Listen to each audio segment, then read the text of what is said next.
어머님, 저희도 맞벌이를 해야 하니까 손주는 어머님께서 당연히 봐주셔야죠. 어머니께서 저희에게 돈을 보태준 것도 없고 가족인데 그냥 손주 정도는 봐줄 수 있잖아요. 유미야, 내가 너희를 돕고 싶은 마음이 없는 게 아니라고 했잖아. 하지만 나도 힘들어. 엄마, 힘든 건 우리도 마찬가지야. 우리가 이렇게 부탁하는데 그 정도도 안 해주면 엄마는 대체 뭘 해줄 수 있는데? 맞아요. 다른 집 시어머니들은 돈도 주고 육아도 다 맡아주시더라고요. 저희는 어머니께서 뭘 해주셨어요? 이 정도는 당연히 도와주셔야죠?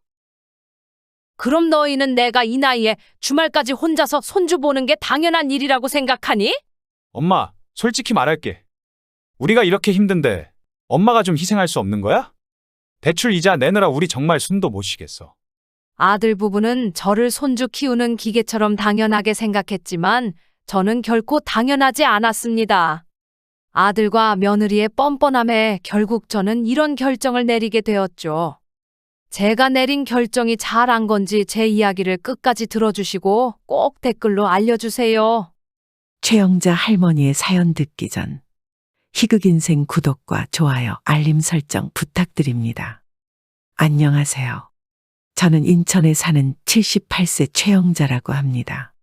제 삶은 고되고 외로운 순간들이 많았지만 제겐 하나밖에 없는 아들 정훈이가 있었습니다. 남편이 떠난 후 정훈이만이 제 희망이었죠. 저는 제 모든 것을 아들에게 쏟아부으며 살았습니다. 그 아이가 제 인생의 전부였으니까요. 남편과 저는 작은 공장에서 함께 일하며 하루하루를 살았습니다. 남편은 성실했고 늘 가족을 위해 최선을 다했어요. 하지만 정훈이가 5살 때 갑작스럽게 쓰러졌습니다. 병원에서는 간암 말기라는 진단을 내렸습니다. 너무 늦었다고 했어요. 저는 그 말을 듣고도 믿을 수 없었습니다. 의사 선생님, 방법이 정말 없는 건가요? 수술도 약도 안 되는 건가요? 죄송합니다. 병이 너무 진행된 상태입니다. 지금으로서는 통증을 완화하는 방법밖에 없습니다. 남편은 점점 쇠약해졌습니다. 정훈이 아빠가 아프다는 사실이 믿기지 않았어요. 아이 앞에서는 울지 않으려고 했지만 매일 밤 남편의 손을 잡고 눈물을 흘렸습니다. 영자야, 내가 떠나더라도 너무 힘들어하지 마.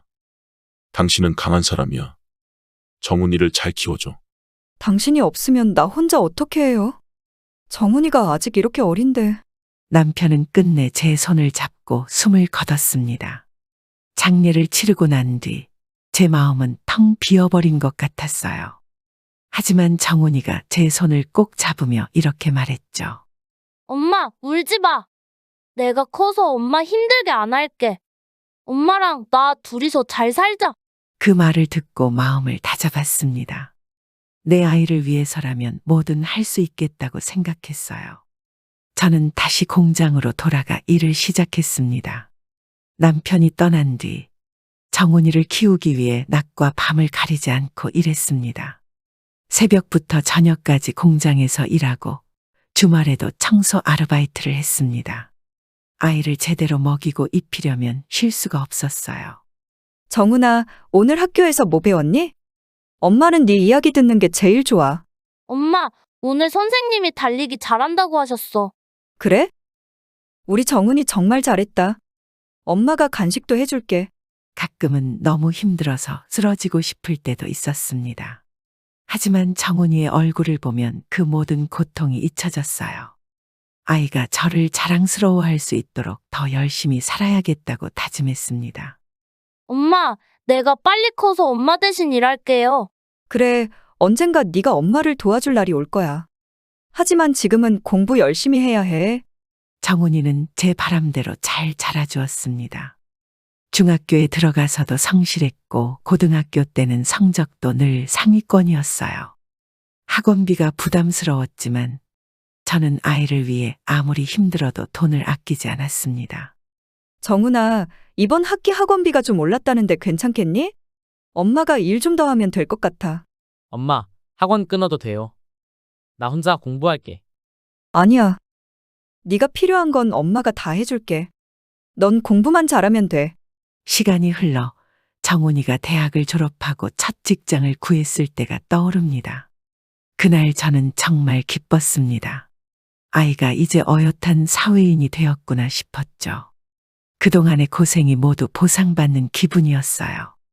정훈이는 회사에 잘 적응했고 점차 스스로 독립하려는 모습도 보였습니다.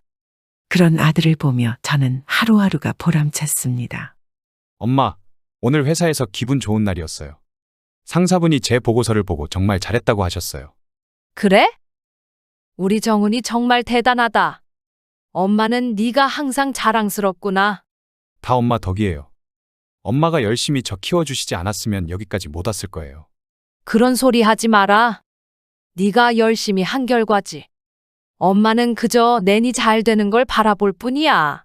정훈이가 첫 월급을 타던 날이 아직도 생생합니다. 아이는 그날 집에 돌아오자마자 저에게 봉투를 내밀었습니다. 엄마, 이거 제 첫 월급이에요. 엄마가 고생하셨으니 이건 엄마 거예요. 이게 뭐니, 정훈아? 네가 번 돈인데 엄마는 안 받아도 돼. 아니에요, 엄마. 저 키워주시느라 엄마가 얼마나 힘드셨는지 제가 다 아는데요. 받아주세요. 그래도 엄마는 괜찮다. 네가 열심히 번 돈이니 네가 원하는 데 쓰렴. 엄마는 네가 잘 사는 모습만 봐도 기분이 좋다. 그렇게도 다정하고 효심 많던 정훈이는 제게 항상 기쁨을 줬습니다. 회사 일이 아무리 바빠도 틈틈이 집에 들러 제 안부를 챙겼습니다. 엄마, 오랜만이에요. 요즘 회사 일이 많아서 너무 정신 없었어요. 괜찮다, 정훈아. 네가 잘 지내는 게 제일 중요하지. 밥은 잘 챙겨 먹고 다니니? 네, 근데 엄마 밥이 그리워서 왔어요. 엄마가 해준 갈비찜이 제일 맛있어요. 그럼 조금 기다려라. 금방 갈비찜 해줄게. 네가 먹고 싶다니 엄마가 기운이 나네. 정훈이가 이렇게 자주 찾아올 때마다 제 마음은 참 따뜻했습니다. 혼자 남은 제가 외롭지 않도록 항상 곁에 있어주던 아들이었으니까요. 주말이면 집안일도 도와주고 제 건강을 걱정하며 병원도 데려가 주었습니다. 엄마, 요즘 무릎 아프다고 하셨잖아요. 병원에서 검진 받으셔야 해요. 같이 가요. 아니야, 정훈아. 너 바쁜데 엄마는 괜찮다. 안 돼요, 엄마. 엄마가 건강하셔야 저도 안심이 돼요. 제가 시간 내서 모시고 갈 테니까 딴소리 하지 마세요. 알았다, 알았어. 네가 이렇게까지 걱정해주니 고맙구나. 그렇게 정훈이는 제가 힘들지 않게 항상 도와줬습니다. 제가 버팀목이라고 생각했던 아이는 이제 제게 든든한 울타리가 되어주는 것 같았어요. 이런 아들이 있으면 세상이 무너져도 두렵지 않을 것 같았습니다. 하지만 언제부턴가 정훈이가 저를 보러 오는 횟수가 점점 줄어들었습니다. 그게 다 이유가 있었죠. 정훈이가 직장에서 만난 유미와 연애를 시작하면서부터였습니다. 정훈이가 어느 날 집에 왔을 때 표정이 어딘가 어색했어요. 저녁 식사를 마친 뒤 조용히 앉아있던 정훈이가 입을 열었죠. 엄마, 사실 오늘 드릴 말씀이 있어요. 그래? 뭐가 그렇게 진지해? 무슨 일 있어? 엄마, 제가 요즘 회사에서 누굴 만나요. 근데 그 사람이랑 결혼까지 생각하고 있어요. 그 말을 듣는데 순간 심장이 쿵 내려앉았어요. 기뻐해야 할 소식인데 뭔가 낯설기도 하고 아들이 벌써 이렇게 컸나 싶어 마음이 복잡했어요. 결혼? 그래, 이제 네가 그런 나이가 됐구나. 그런데 어떤 사람이니? 엄마도 궁금하다. 정훈이는 수줍은 듯 웃으며 말을 이어갔어요. 유미라는 사람인데요. 같은 회사에서 만났어요. 엄마도 만나보시면 아실 거예요. 정말 착하고 서로 잘 맞아요. 그 말을 듣는데 이 아이가 이제 자기 가정을 꾸릴 준비를 하고 있구나 싶어 가슴이 뭉클했어요. 그래, 네가 좋다면 엄마도 좋다. 그런데 결혼은 중요한 일이니 신중하게 생각해야 해. 그리고 유미라는 분도 꼭 엄마한테 소개시켜줘. 정훈이는 고개를 끄덕이며 밝게 웃었어요. 알겠어요, 엄마. 조만간 데리고 올게요. 며칠 후 정훈이는 약속대로 유미를 데리고 집에 왔어요. 유미는 첫인상이 정말 깔끔하고 밝은 사람이었어요. 예의 바른 말투와 환한 웃음이 인상적이었죠. 안녕하세요, 어머님. 정훈 씨한테 이야기 정말 많이 들었어요. 이렇게 뵙게 돼서 너무 반가워요. 어서 와요, 유미 씨. 이렇게 만나니 정말 반갑네요. 정훈이가 좋은 사람 만난 것 같아 마음이 놓여요. 유미는 부끄러운 듯 웃으며 대답했어요. 어머님, 제가 부족하지만 정훈이랑 함께 잘 살도록 노력할게요. 앞으로 잘 부탁드려요. 그날 저녁, 우리는 셋이 앉아 저녁 식사를 하며 이런저런 이야기를 나눴어요. 유미는 정훈이의 일상 이야기를 나누면서도 자기 부모님과의 관계나 결혼에 대한 생각을 솔직하게 이야기했어요. 어머님께서 이렇게 따뜻하게 맞아주셔서 정말 좋아요. 사실 조금 긴장했거든요. 그럴 필요 없어요. 우리 가족이 될 사람이니 편하게 지내면 돼요. 유미도 엄마가 참 따뜻하시다고 항상 말해요. 그래서 더 빨리 소개시켜 드리고 싶었어요. 식사를 마친 뒤 정훈이가 조용히 저를 부르더니 유미와 결혼하고 싶다고 말했어요. 엄마, 저 유미랑 결혼하고 싶어요. 엄마도 허락해 주시면 정말 행복할 것 같아요. 그 말에 마음이 찡했어요. 아들이 이렇게 진지하게 자기 미래를 이야기하는 모습에 울컥했죠. 그래, 정훈아. 엄마는 네가 행복하다면 그게 제일 중요해. 유미도 정말 좋은 사람 같고 너희 둘이 잘 어울리는 것 같아. 엄마가 응원할게. 하지만 결혼 준비는 쉽지 않았어요. 신혼집을 구하고 예식장을 예약하고 작은 디테일 하나하나가 정훈이에게는 큰 부담이었죠. 저는 그가 힘들어하는 모습이 안쓰러워 모아둔 돈에서 신혼집 자금을 조금이나마 보태주기로 했어요. 정훈아, 이 돈 엄마가 준비한 거야. 신혼집에 보태 써라. 엄마, 이걸 받으면 엄마 생활은 어떻게 해요? 엄마는 괜찮다. 네가 행복하게 살면 그게 엄마한테 제일 큰 위안이야. 너무 걱정 말고 써. 그렇게 정훈이와 유미는 작은 신혼집을 마련했고 결혼 준비도 차근차근 진행됐어요. 결혼식 날 정훈이는 턱시도를 입고 유미와 서 있는 모습이 얼마나 자랑스러운지 몰랐어요. 엄마, 정말 감사합니다. 엄마 덕분에 제가 이렇게 행복할 수 있어요. 그런 말 하지 마라. 네가 이렇게 잘 자라준 것만으로도 엄마는 너무 행복하다. 결혼식이 끝난 뒤에도 정훈이는 신혼 초에는 종종 집에 들러 인사를 하곤 했어요. 하지만 시간이 지나면서 점점 찾아오는 횟수가 줄어들었죠. 엄마, 요즘 회사 일이 너무 바빠요. 나중에 시간 되면 꼭 들를게요. 그렇게 멀어져 가는 아들을 보며 서운한 마음을 감출 수 없었어요. 하지만 아들의 행복을 빌며 그가 새 가정에서 잘 살기를 바랐습니다. 그런데 그때부터 서서히 이상한 일이 생기기 시작했어요. 정훈이와 유미가 결혼한 뒤 몇 달 동안은 비교적 자주 얼굴을 볼 수 있었습니다. 매주까진 아니더라도 두세 달에 한 번씩은 집에 찾아와 안부를 묻고 식사를 같이 했어요.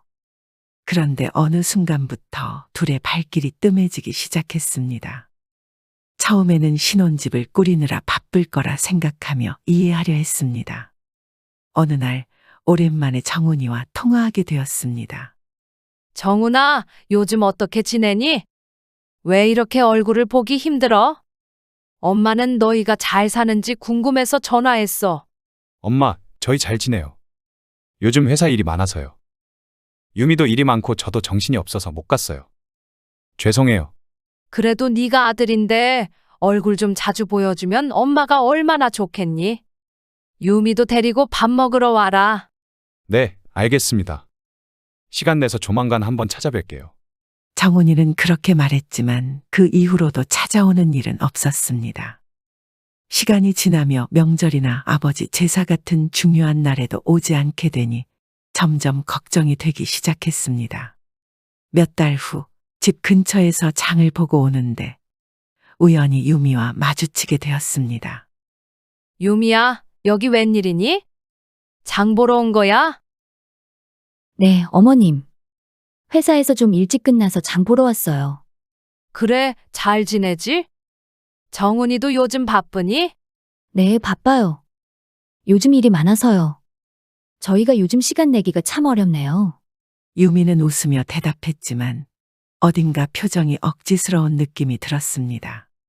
며칠 뒤 점심 약속으로 유미의 회사 근처에 갈 일이 있어 지나가는데 우연히 유미가 회사 앞에서 직장 동료와 대화를 나누는 걸 보게 됐어요.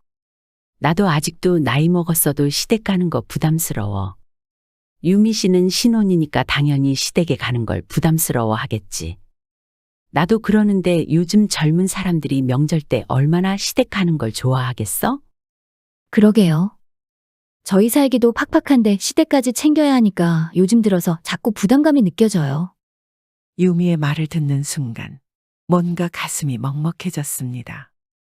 유미가 한 번도 저에게 직접 그런 말을 한 적이 없었기에 더 당황스러웠습니다. 제가 혹시 모르게 불편하게 했던 걸까 고민하게 됐어요. 그로부터 얼마 뒤 정훈이가 혼자 집에 왔습니다. 오랜만에 얼굴을 보니 반가웠지만 대화 도중 유미에 대한 이야기가 나왔습니다. 정훈아, 요즘 왜 이렇게 너희 얼굴 보기가 힘드니? 유미도 왜 안 오는 거야?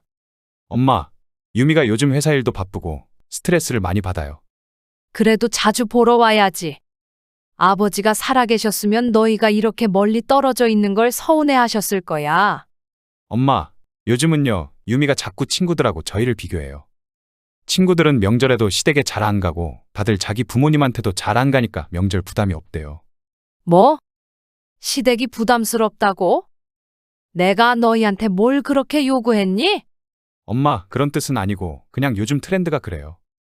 유미가 자꾸 그 얘기를 해서 저도 곤란해요. 정훈이의 말을 들으면서도 마음 한구석이 찜찜했습니다. 유미가 저에게 직접 그런 말을 하진 않았지만 이렇게 간접적으로 들으니 확실히 우리 사이가 예전 같지 않다는 걸 느꼈습니다. 며칠 뒤 유미가 드디어 정훈과 함께 집에 왔습니다. 오랜만에 온 손님들을 위해 최선을 다해 음식을 준비했어요. 식사를 하며 대화가 이어지던 중 유미가 슬쩍 말을 꺼냈습니다. 어머님, 음식을 이렇게 많이 하실 필요는 없으신 것 같아요. 요즘은 간단하게 먹는 게 유행이에요. 유미야, 손님 오면 이렇게 정성스럽게 준비해야 하는 거란다. 우리 집은 늘 그랬어. 네, 그렇긴 한데요. 요즘 친구들은 명절이나 제사도 간소하게 해서 스트레스 안 받더라고요. 어머님도 좀 편하게 하시면 좋을 것 같아서요. 그 말을 듣는 순간 유미가 우리 전통이나 가정을 얼마나 가볍게 생각하는지 알게 됐습니다. 이후에도 유미는 계속해서 친구들 이야기를 꺼내며 저희 집안의 전통을 바꾸고 싶다는 듯한 태도를 보였습니다. 그날 이후로는 정훈이와 유미가 더욱더 멀어지는 것처럼 느껴졌습니다. 그날 이후로 정훈이와 유미는 다시 집에 발길을 끊었습니다. 저는 혹시 내가 뭔가 잘못한 걸까 계속해서 스스로를 돌아보며 마음을 다잡으려 했어요. 그렇게 몇 달이 지났을 무렵 정훈이에게 전화가 왔습니다. 엄마, 잘 지내세요? 정훈아, 웬일로 전화했니? 너희 둘 얼굴 본 지도 오래됐네. 네, 죄송해요. 요즘 일이 많아서요. 그런데 엄마, 유미랑 제가 집 문제로 좀 고민이 많아요. 무슨 고민인데? 대출금 이자도 많고 요즘 물가도 오르고 아무리 맞벌이를 해도 매달 적자가 나요. 솔직히 힘들어요. 그랬구나. 그동안 많이 힘들었겠다. 그렇지만 너희 신혼집 살림은 둘이 힘을 합쳐야 하는 거 아니겠니? 알아요, 엄마. 그런데 유미가 자꾸 부담스러워해요. 다른 친구들은 시댁에서 집을 다 마련해줬다는데 저희는 대출로 시작했으니 유미가 자꾸 그걸로 스트레스를 받는 것 같아요. 그 말을 듣는데 마음이 철렁 내려앉았습니다. 정훈이가 힘들어하는 건 이해가 됐지만 유미가 저희를 이런 식으로 비교하고 있다는 사실이 너무 서운했어요. 며칠 뒤 제가 정훈이네 집에 김치와 반찬을 가져다 줬습니다. 집에 들어서니 유미가 인기척을 못 느꼈는지 거실에서 전화를 하고 있었습니다. 맞아. 나도 시댁에서 좀 도와줬으면 좋겠어. 다른 친구들은 다 집 해주고 시작했는데 우리만 이렇게 고생하는 거 말이 돼? 그래. 나도 한 개야. 유미는 제가 온 줄도 모르고 통화를 이어가고 있었습니다. 문득 마음이 철렁 내려앉았어요. 제가 일부러 소리를 내어 알렸습니다. 유미야, 나 왔어. 김치랑 반찬 좀 가져왔어. 유미는 깜짝 놀라며 전화를 급히 끊었습니다. 어머님 오셨어요? 반찬까지 가져오시고 정말 감사합니다. 그래, 너희 잘 먹고 지내려고 가져왔지. 근데 방금 통화 내용이 뭐였니? 혹시 무슨 걱정이라도 있어? 아, 그게 그냥 친구랑 이런저런 이야기를 했어요. 별건 아니에요. 유미의 태도는 평소와 달리 어딘가 불편해 보였습니다. 저는 아무 말 하지 않았지만 유미의 말 속에서 시댁을 향한 불만이 느껴졌습니다. 며칠 뒤 정훈이가 혼자 집을 찾아왔습니다. 평소와는 달리 무거운 표정을 하고 있었어요. 엄마, 시간이 괜찮으세요? 저 좀 진지하게 할 얘기가 있어요. 그래, 무슨 일이니? 얼굴이 안 좋아 보인다. 정훈이는 한참을 망설이더니 입을 열었습니다. 엄마, 요즘 유미가 정말 많이 힘들어해요. 자꾸 친구들이랑 비교하면서 우리 집이 왜 이렇게 어렵냐고 해요. 그래서 네가 힘든 거구나. 하지만 신혼집은 너희가 같이 이겨내야 하는 문제잖아. 엄마가 해줄 수 있는 건 이미 다 해줬고. 알아요, 엄마. 그런데 유미가 자꾸 시댁에서 도와주는 친구들 얘기를 꺼내요. 그러다 보니 저도 스트레스를 많이 받아요. 어떻게 좀 안 될까요? 정훈의 눈빛에는 간절함이 묻어 있었지만 저는 쉽게 대답할 수 없었습니다. 정훈아, 엄마는 네가 얼마나 힘든지 알아. 하지만 엄마도 네 아버지가 돌아가신 뒤로 모아둔 노후자금 절반이나 너희 보태준 거야. 너희에게 더 해주고 싶은 마음은 굴뚝 같지만 엄마도 더는 여력이 없구나. 엄마, 저도 알아요. 그런데 유미가 자꾸 이 문제로 저를 몰아붙이니까 엄마도 이해해 주세요. 정훈이의 말을 들으며 마음 한편으로는 아들의 고충이 이해됐지만 한편으로는 유미의 태도가 점점 서운하게 느껴졌습니다. 제가 뭘 그렇게 잘못했길래 유마는 저를 이렇게 싫어하는 걸까 생각하게 되었어요. 며칠 뒤 정훈이가 전화를 다시 해왔습니다. 엄마, 이번 주말에 유미랑 집에 가려고요. 중요한 얘기가 있어서요. 중요한 얘기? 그래, 오랜만에 와서 밥 먹고 가. 너희 얼굴 본 지도 오래됐네.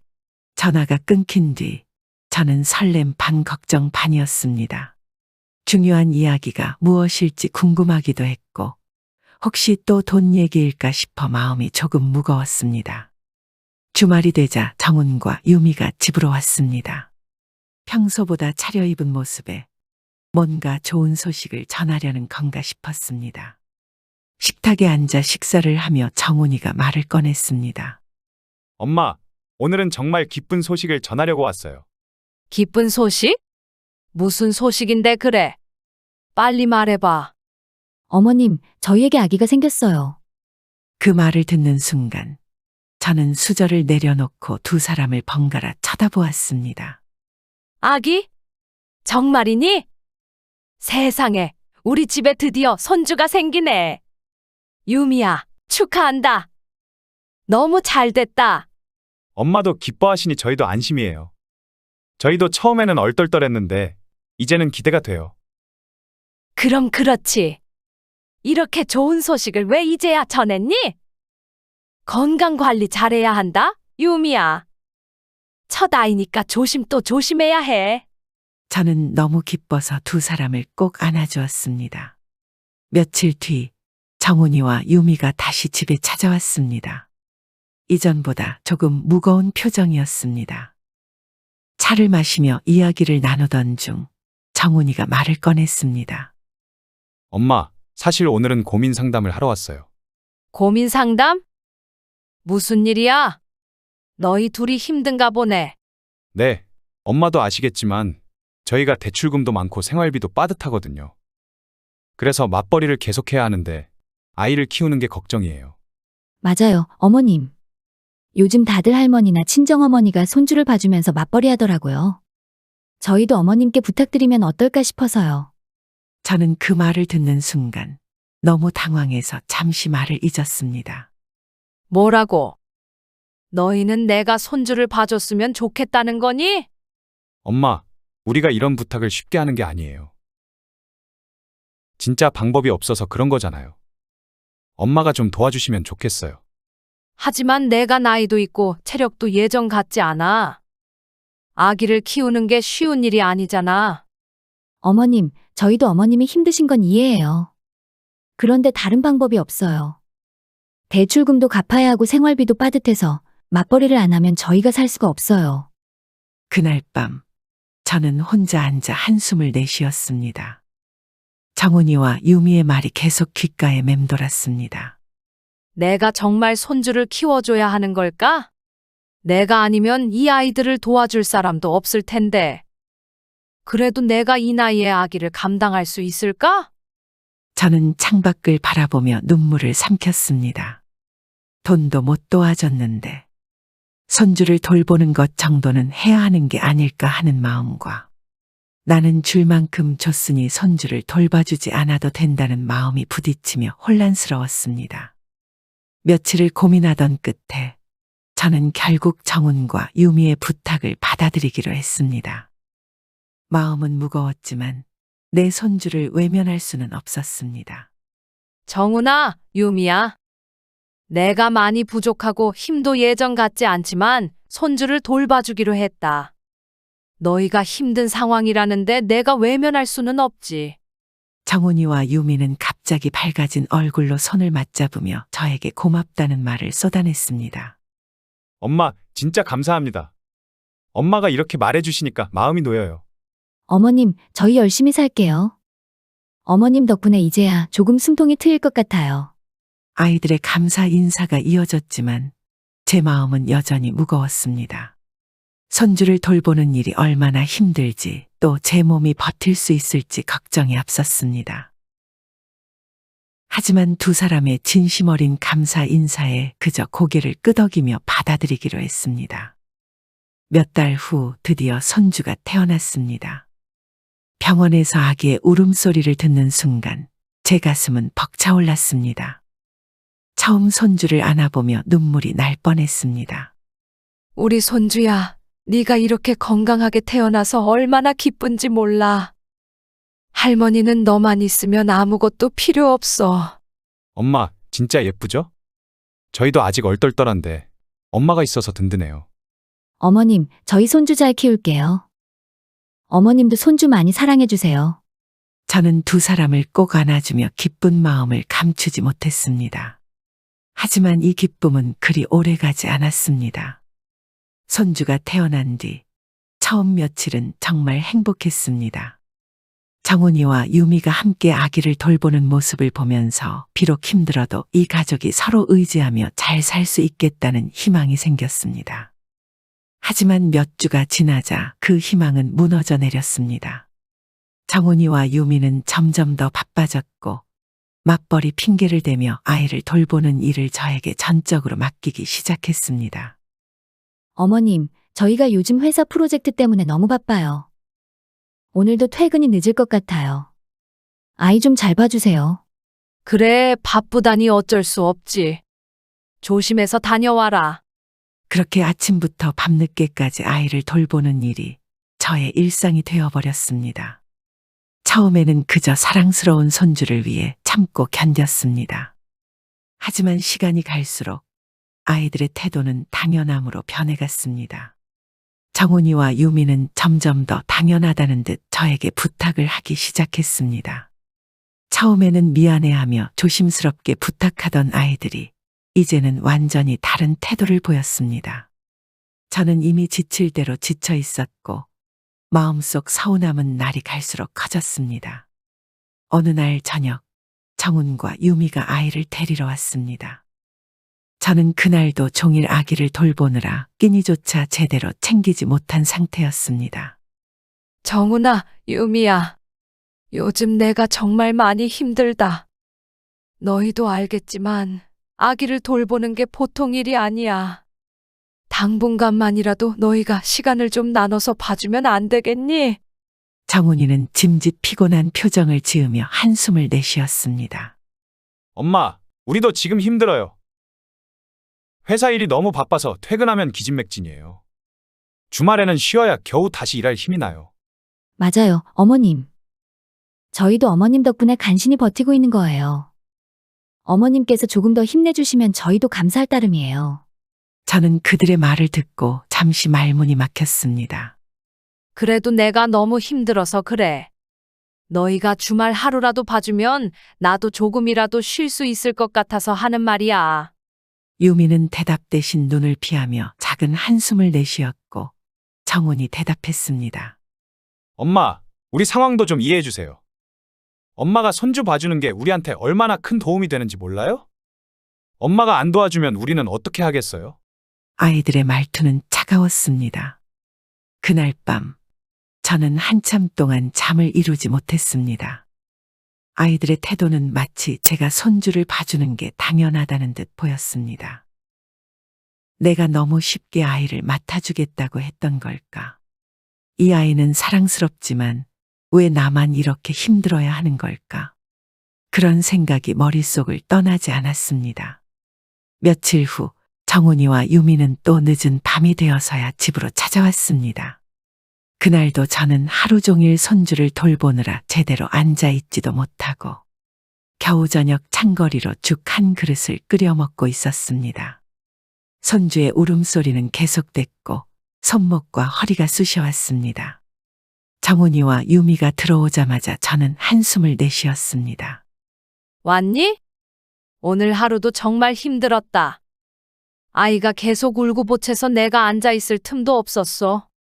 너희는 이제 끝나고 쉬겠지만 나는 하루 종일 이런 날들이 반복되고 있어. 정훈이는 피곤한 얼굴로 저를 흘끗 보더니 거실 소파에 몸을 던졌습니다.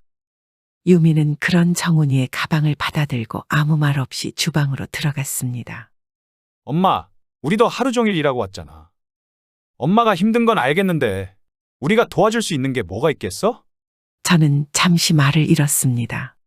아들이 내뱉은 말투가 차갑게 느껴졌기 때문입니다. 정훈아, 나는 너희가 힘든 거 안다? 하지만 나도 나이가 있고 하루 종일 아이만 돌보는 게 정말 쉽지 않다. 너희가 주말에는 시간을 내서 아이를 좀 봐주면 안 되겠니? 나도 조금 쉬고 싶어. 유미가 거실로 돌아오며 대화를 끊었습니다. 어머님, 솔직히 말씀드리면 저희가 주말에 쉬지도 못하고 일하면 어떻게 버티겠어요? 주말에라도 저희가 좀 쉬어야 일할 힘도 나잖아요? 어머님도 저희 상황을 좀 이해해 주셔야죠. 유미야, 네가 그런 말 할 처지가 아니잖니? 내가 네 손주를 돌보려고 하루 종일 쩔쩔매고 있는 거 너도 알고 있지 않니? 나는 정말 최선을 다하고 있어. 그런데 너희는 너무 당연하다는 듯이 나를 바라보는 것 같아. 유미는 갑자기 얼굴을 굳히며 한숨을 내쉬었습니다. 어머님, 저희가 뭐 다른 선택지가 있나요? 맞벌이 안 하면 대출 이자도 못 갚고 생활도 힘들어져요. 어머님이 금전적으로 도와주시는 것도 아니잖아요? 그러니까 지금 상황에서 어머님이 조금 더 힘내주시는 게 맞지 않을까요? 그 말은 날카로운 칼처럼 제 가슴에 꽂혔습니다. 금전적으로 도와주지 못한 내가 그렇게 미운 거니? 내가 가진 게 없다 보니 이렇게 아이만 돌보게 만드는 거니? 정훈이는 갑자기 자리에서 일어나며 목소리를 높였습니다. 엄마, 그런 식으로 말씀하시면 우리도 답답해요. 엄마가 우리를 도와주는 게 그렇게 싫으시면 차라리 솔직히 말씀하세요. 우리가 일을 그만두고 아이를 봐야 한다는 건가요? 그게 아니라 내가 너무 힘들어서 하는 말이야. 내가 이대로 계속 너희를 도와줄 수 있을지 자신이 없다는 거야. 정훈이는 고개를 절레절레 흔들며 다시 소파에 털썩 앉았습니다. 그날의 대화는 결국 어떤 해결책도 없이 끝났습니다. 정훈이와 유미는 한마디 더 붙이지 않은 채 손주를 데리고 집으로 돌아갔습니다. 하지만 아이들의 차가운 태도는 제 가슴 속에 깊은 상처를 남겼습니다. 저는 손주의 웃음소리를 떠올리며 마음을 다잡으려고 했지만 아이들의 말은 계속 머릿속을 맴돌았습니다. 어머님이 금전적으로 도와주시는 것도 아니잖아요? 그 말은 제게 너무나도 뼈아팠습니다. 저는 거실에 홀로 앉아 창밖을 바라보며 생각했습니다. 내가 정말 이대로 살아도 괜찮은 걸까? 이 아이를 돌보는 것이 내 남은 삶의 전부가 되어야 하는 걸까? 밤이 깊어가는데도 마음은 더 무거워질 뿐이었습니다. 그 주말, 저는 또다시 손주를 돌보며 집안일까지 하느라 종일 정신이 없었습니다. 오전 내내 보챘던 손주는 오후가 되어서야 잠깐 낮잠을 잤고, 저는 그 틈에 식사를 하려 했습니다. 그런데 TV를 켜는 순간, 정훈과 유미의 모습이 화면에 비쳤습니다. 아이들이 SNS에 올린 사진이 뉴스 채널 화면에 등장한 것이었습니다. 잘못 본 건가 싶었지만 내 아들 정훈이와 며느리 유미가 맞았습니다. 사진 속에서 정훈이와 유미는 공항에서 캐리어를 끌며 환히 웃고 있었습니다. 그제야 저는 몇 주 전 갑자기 둘 다 출장이라며 일주일 동안 집을 비우고 손주를 맡겼던 기억이 떠올랐습니다. 아니, 저게 뭐야? 내가 일주일 동안 힘들게 아이를 봐주는 동안 둘이 해외여행을 갔다고? 저는 할 말을 잃었습니다. 일주일이나 손주를 집에서 보면서 살이 쭉쭉 빠졌는데 그 시간에 정훈이와 유미는 아무 말 없이 외국 여행 중이었다는 게 어이가 없었습니다. 그날 밤, 저는 아이를 재운 뒤에도 잠들지 못했습니다. 손주를 돌보는 일은 고되고 힘들었지만 사랑으로 감내해왔습니다. 그런데 이제는 제가 단순히 내 아들의 무료 육아 도우미가 된 것 같은 느낌이 들었습니다. 내가 도대체 이 아이를 키우는 동안 무엇을 받고 있나? 이것들은 나를 가족이 아니라 그저 애 돌보는 편리한 기계처럼 대하고 있는 게 아닌가? 며칠 뒤 정훈이와 유미가 집으로 찾아왔습니다. 저는 그동안 마음속에 쌓아온 불만을 이야기하기로 결심했습니다. 정훈아, 유미야. 너희 해외여행 잘 다녀왔니? 정훈이는 깜짝 놀란 표정을 지으며 대답했습니다. 엄마. 그걸 어떻게 아셨어? TV에 너희가 나온 사진을 봤어. 나한테 아이를 맡기고 둘이 여행 다녀온 거니? 그런 걸 나한테 말도 안 하고 떠났니? 유미는 얼굴을 붉히며 변명하려 했습니다. 어머님, 저희도 정말 오랜만에 쉬는 시간이 필요했어요.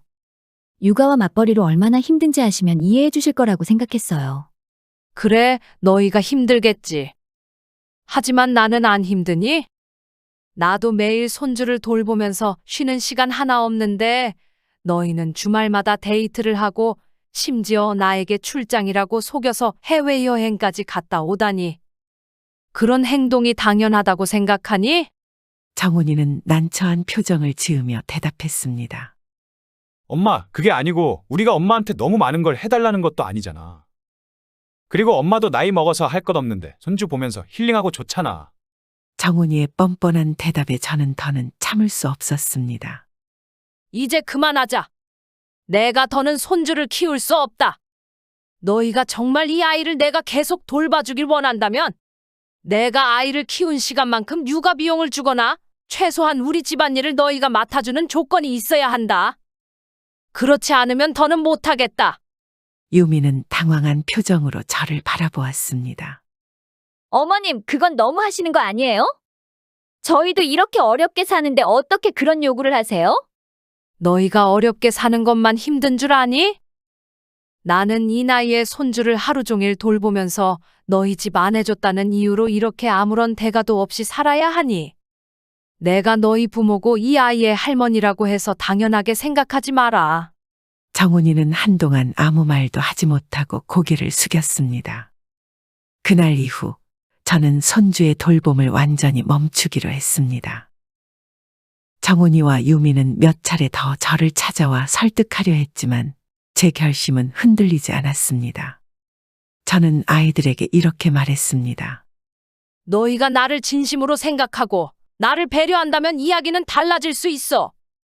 하지만 지금처럼 나를 희생양으로만 여긴다면 더는 받아줄 수 없다. 이후로 저는 제 삶을 찾아 나서기로 했습니다. 며칠 후 정훈이와 유미가 다시 찾아왔습니다. 저는 손주를 안겨주려는 아이들의 손길을 거부하며 단호하게 말했습니다. 더는 안 돼. 나도 내 삶이 있어. 손주를 사랑하지 않는 게 아니야. 하지만 내가 너희를 도와주느라 내 삶을 모두 포기할 수는 없어. 유미는 갑자기 눈물을 글썽이며 말했습니다. 어머님, 저희가 어떻게 해야 어머님께서 도와주실지 알려주세요. 저희도 아이를 키우면서 얼마나 힘든지 이제야 조금 알게 됐어요. 늦었지만 그걸 깨달았다니 다행이다. 하지만 너희가 정말 진심으로 나를 배려하고 내가 더 이상 희생당하지 않을 수 있는 약속이 있어야만 이야기할 수 있을 거야. 정훈이는 그제야 고개를 들며 말했습니다. 엄마, 저희가 잘못했어요. 그동안 너무 이기적으로 엄마에게만 의지했어요. 그런데 유미랑 둘이 휴가를 번갈아 쓰면서 아이를 키우다 보니 정말 쉽지 않더라고요. 이제 엄마가 얼마나 고생했는지 알게 됐어요. 저는 한동안 아무 말 없이 아이들을 바라봤습니다. 아들과 며느리의 태도는 정과 달랐고 눈빛에는 진심 어린 반성이 담겨 있었습니다. 저는 그날 밤 깊이 고민한 끝에 아이들에게 2가지 조건을 제시했습니다. 첫째, 매달 육아비를 일정 금액으로 책정해 내가 손주를 돌보는 시간만큼 지급할 것. 둘째, 내가 손주 돌보고 있는 동안 퇴근할 때 우리 집 장복이나 청소 같은 집안일은 너희들이 책임질 것. 그리고 모든 내용을 계약서로 작성해 정식으로 서명하기로 했습니다. 며칠 후 정훈이와 유미가 다시 집으로 찾아왔습니다. 아이들은 제가 준비한 계약서를 읽고 잠시 머뭇거렸지만 이내 서명하며 고개를 끄덕였습니다. 엄마, 이제 정말로 책임지겠습니다. 이 계약서를 작성하면서 저희가 얼마나 잘못했는지 더 깨달았어요. 어머님, 저희를 다시 받아주셔서 감사해요. 이번엔 정말 다르게 행동할게요. 저는 아이들이 서명한 계약서를 손에 들고 깊이 숨을 내쉬었습니다. 좋아. 하지만 약속만 하고 지키지 않으면 다 소용없다는 걸 기억해. 이제 너희가 책임질 시간이다. 그날 이후 정훈이와 유미는 정말 달라졌습니다. 매주 장을 봐와 냉장고를 채워주었고 집안일도 분담하며 책임감 있게 행동했습니다. 매달 육아비가 제 계좌로 꼬박꼬박 들어왔습니다. 손주를 돌보는 일은 여전히 힘들었지만 아이들이 보여준 진심 어린 태도 덕분에 저는 마음에 짐이 많이 덜어졌습니다. 어느 날 정훈이 장을 잔뜩 파온 뒤 냉장고를 정리하며 말했습니다. 엄마, 요즘은 왜 이렇게 장 보는 것도 재미있고 집안일도 보람 있는지 모르겠어요. 그래? 이제야 내가 그동안 했던 일이 얼마나 힘들었는지 알겠니? 정훈이는 머리를 극적이며 웃었습니다. 엄마 말씀이 맞아요. 우리가 그동안 너무 몰랐어요. 이제라도 알게 돼서 정말 다행이에요. 유미도 옆에서 고개를 끄덕였습니다. 어머님, 앞으로는 정말 어머님께 의지하기만 하지 않을게요. 저희가 도와드리면서 같이 아이를 키워볼게요. 그날 이후 우리 가족은 조금씩 새로운 일상을 만들어갔습니다. 저는 손주의 웃음소리를 들으며 하루를 보내는 일이 더 이상 부담스럽지 않았습니다. 아이들이 더는 저를 아이 키우는 기계로 바라보지 않았기 때문입니다. 이제야 모든 게 제자리를 찾은 것 같았습니다. 정훈이와 유미는 그 이후로도 제 노고에 대해 점점 깊이 깨달아갔습니다. 매주 집안일을 돕고 육아비를 꼬박꼬박 지급해주며 노후 자금의 절반을 보태줬던 사실에도 감사하게 생각했습니다. 아이들의 태도 변화는 단순히 계약서 때문만이 아니었습니다. 손주를 돌보며 제가 얼마나 힘들게 헌신적으로 가족을 위해 살아왔는지 육아의 힘듦과 고통을 뒤늦게나마 깨닫게 된 것이었습니다. 어느 날 저녁 가족이 모두 모여 저녁 식사를 하게 되었습니다. 식탁에는 유미가 준비한 음식들이 가지런히 놓여 있었고 손주는 장난감을 가지고 놀며 해맑게 웃고 있었습니다. 엄마, 요즘 들어 집안이 이렇게 따뜻하게 느껴진 적이 없었던 것 같아요. 우리가 그동안 너무 엄마한테 잘못했어요. 너희가 이렇게 변해줘서 다행이다. 나도 손주를 보면서 행복할 수 있는 건 너희가 이제 가족으로서 서로를 배려해주기 때문이야. 유미는 미소를 지으며 고개를 끄덕였습니다. 어머님, 제가 요즘 많이 배우고 있어요. 어머님이 정말 대단하신 분이라는 거요. 앞으로도 어머님께 의지하기보다는 저희가 도와드리며 잘 살아갈게요. 시댁에서 돈 보태주지 않았다고 화냈던 제 모습은 이제 잊어주세요. 손주가 갑자기 뛰어오더니 제 품에 안겼습니다. 할머니, 사랑해요. 그 말에 모두가 웃음을 터뜨렸습니다. 그날 이후 저는 손주와 아들 부부의 사랑 속에서 새로운 삶을 살게 되었습니다. 가족 간의 따뜻한 관계는 저에게 큰 위로와 기쁨이 되었습니다. 아들과 며느리에게 계약서를 작성하게 한 최영자 할머니의 지혜가 새삼 놀랍네요. 오늘 최영자 할머니 사연 어떠셨나요? 여러분의 생각이 궁금합니다. 댓글로 소통 부탁드립니다.